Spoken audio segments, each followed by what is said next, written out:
அறத்தோடு நிற்றல் துறை என்றால் என்ன என்றால், தோழியானவள் தலைவன் மீது கொண்ட பற்றின் காரணமாக, தலைவன் மீது கொண்ட தலைவி கொண்ட காதலின் காரணமாக அவருடைய பெற்றோரிடம் எடுத்து கூறுதல் என்பதுதான் அறத்தோடு நிற்றல். அதனுடைய வகைகள் அப்படின்னு பார்த்தீங்கன்னா, ஒன்று எளித்தல், தலைவனை எளியவனாக கூறுதல். ஏத்தல், தலைவனை உயர்த்தி கூறுதல். வேட்கை உரைத்தல், தலைவனும் தலைவியும் ஒருவரை ஒருவர் விரும்பும் நிலையை கூறுதல். கூறுதல், தலைவியை தலைவனுக்கு கொடுக்க வேண்டும் என கூறுதல்.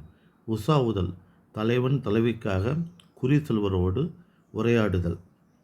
ஏதிடு தலைப்பாடு, புனல், அதாவது நீர் அருவி, களிறு போன்ற கொடிய மிருகனிடமிருந்து தலைவியை தலைவன் காப்பாற்றியதை கூறுதல்.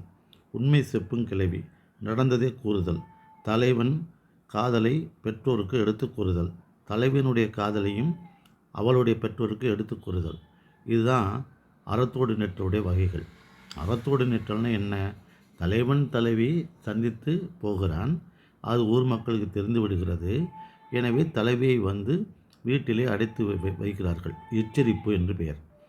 ஆனால் தலைவன் மீது கொண்ட தலைவனுடைய அன்பின் காரணமாக அவர்கள் இருவருக்கும் திருமணம் செய்து வைக்க வேண்டும் என்று தோழி விரும்புகிறாள்.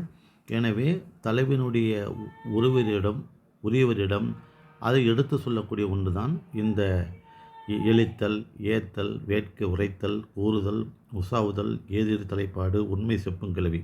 இந்த 7 வகையான அறத்தோடு நிற்றலின் மூலமாக தான் தலைவனுக்கும் தலைவிக்கும் உள்ள அன்பை தலைவனுடைய பெற்றோருக்கு எடுத்து சொல்லி தலைவனுக்கும் தலைவிக்கும் திருமணம் செய்து வைக்க தோழி அறத்தோடு நிற்பாள் என்று இலக்கணம் பேசுகிறது.